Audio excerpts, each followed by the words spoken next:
uh, Andrew Patterson, Dr. Andrew Patterson. He works for a think tank. And you've seen me, if you've been following my work, you've seen me talk about Santa Barbara, right? As the number one location of the Illuminati West Coast, ranging from the Meghan and Harry show to Oprah Winfrey to Ellen DeGeneres, right? I gave a talk on that. She lives in Montecito, which is Santa Barbara County. And I also connected with the earlier settlement, the movement from Chicago under Rockefeller funding, Rockefeller Foundation. We're going to talk about foundations here in a moment. The movement from cold, the Windy City, Chi-Town of Robert Hutchins to sunny Santa Barbara for the Center for the Study of Democratic Institutions. Well, Professor Andrew Patterson works for a similar think tank in this movie, but it's called the Center for the Study of Western Civilization, something innocuous sounding. But again, my gosh, he died in 1999. I wish I was struggling in my career, but if I had been able to sit down and talk with Mr. David Karp, I would have really tried to find out as much as I could about his connection to the U.S. military intelligence, his role in the censorship of Japanese cinema in the 1950s, and his relationship with the OSS people, and then his later career in Hollywood. And as a novelist who was being compared to George Orwell and Aldous Huxley and people like, the dystopian novelists, right? So here we go. He's at a fictional Northern California school. I'm trying to figure out what this campus is. I don't think it's in Northern California. It looks like Southern California, Sunlight.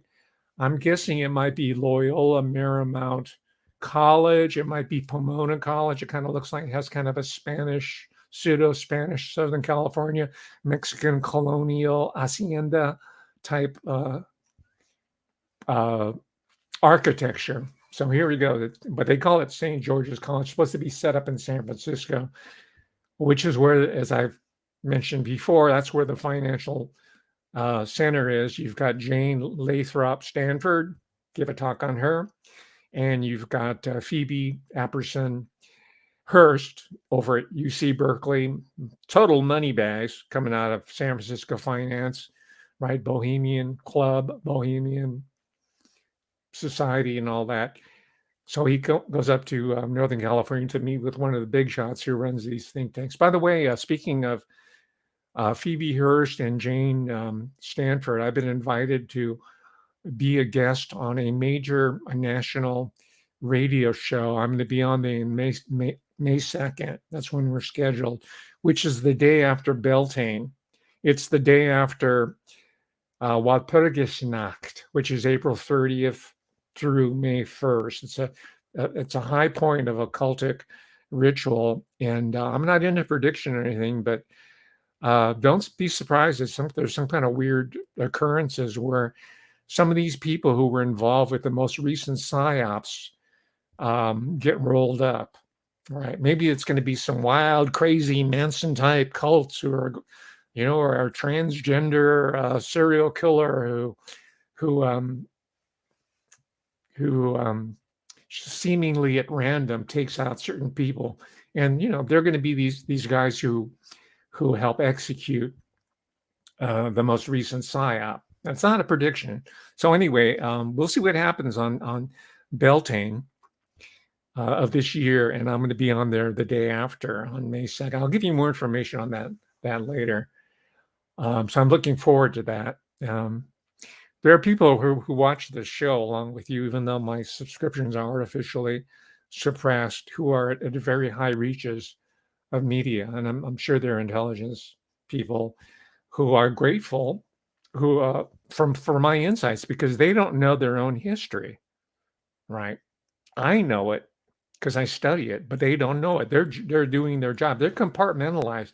They're very much like Professor Andrew Patterson, right? He thought he made it on his own. He thought he was the product of the American meritocratic society. He didn't realize until it finally hit him, literally, that his father, played by Will Geer, remember Will Geer, Grandpa Walton from the show, The Waltons? That's Will Geer. By the way, he was part of the Mattachine Society, and he was a communist. He was a black. I think he might have been blacklisted. He wasn't on TV for a long time. He was part of the gay scene, right? He was one of the founders of the whole homoerotic Boys Town, West LA. Later people like Ed Bucks. Or it becomes a path of life. Before it was a lifestyle deal, right? It was fairly innocuous, even though there were Luciferians who were involved. I'm not saying Will Geer was. But then it became the devil's playground with people like Adam Schiff and his friend Ed Buck and Ted Lieu of Los Angeles. And I'll leave it at that for now. I mean, everybody knows this. I'm not really saying anything new. So this is the backstory that I'm providing. So here's St. George's College and the great actor, Glenn Ford. I'm sure Glenn Ford knew a lot himself. Those actors back then, a lot of them grew up during the Great Depression and World War II, and a lot of them were in the service. So unlike these desk jockeys, these Harvey Weinstein type twerps who grew up after their forefathers had built, they were the true mensch who built the industry. The cigar chomping, gambling people who bet their own fortunes on movies and empires. Okay, those are the mensch that I admire. That's like American capital. I know they were gangsters. Yeah, I know that. I'm a big boy, though, right? I'm a big boy. I understand that secret societies will never go away. So let's all grow up and be real. But by the time the third, fourth generation come along, they're all decadent. And they're all been filtering into the Disney Corporation. They're all getting rolled up now.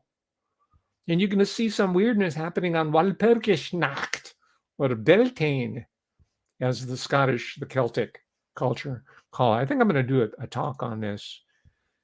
For instance, so hang on. And you can tell my talks are more in depth now because I'm not doing the rigid 2 schedule. I can do more of a thorough go through. And I think I'm going to do Jane Mansfield, who was a brilliant woman, by the way,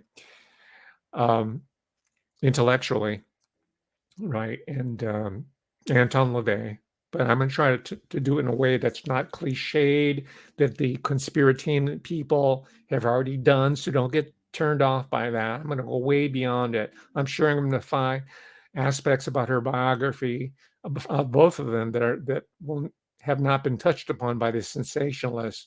So I might do that in the run-up to Beltane. I'm trying. I have a number of agenda, and they're all kind of fitting together really nicely. And it's consistent with my larger study of occultism in the American. It's truly Anglo-American, right? Probably French as well, and German. But I'm talking about English language university. By that, Britain and U.S., the Anglo-American University, and the occult foundations, and how it has migrated down through the ages to the current situation of transsexuality, which is becoming almost to the point of compulsory, right? In the universities being taught there, right? This is all cultic. This is all Beltane-ish stuff. This is all Wiccan. I had a dean who I went at loggerheads with, who was a professed Wiccan. All right. She was fired or was sent on her merry way before they got me to drop. All my enemies, I managed to slice and dice them, so to speak, intellectually, before I stepped out. You understand? Because knowledge, cultural forensics works. That's how we're going to win. That's by finding people like David Karp, who knew this stuff decades ago.